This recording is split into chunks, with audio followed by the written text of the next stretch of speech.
राजा लाया हो।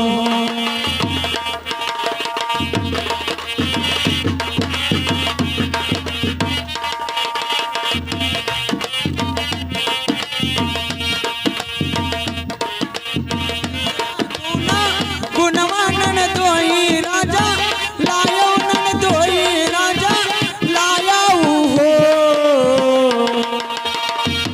ससुरु द्वारे पे बांधा हथिया घोड़वा नन दोई राजा मांगई नन दोई राजा मांगाई हो। हेलो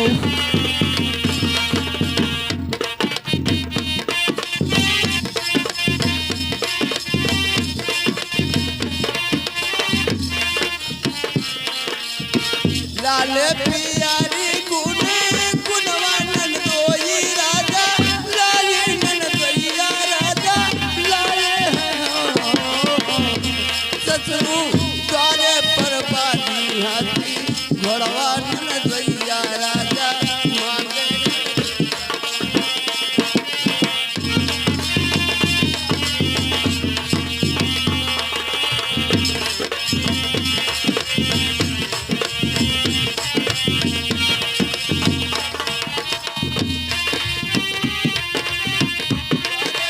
बाधी हाथी घोड़वानन दोई राजा मांगई नन दोई राजा मांगई हो। सरहज तोहरन माजी लाल जानी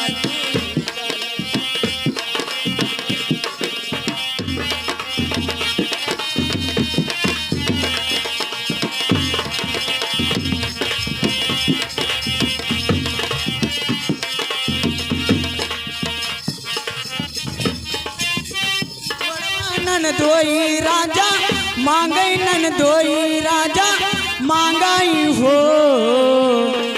सरहज बोले लू तू वही संतु बतिया बोले के नहीं जानो तू बोले के नहीं जाने हो।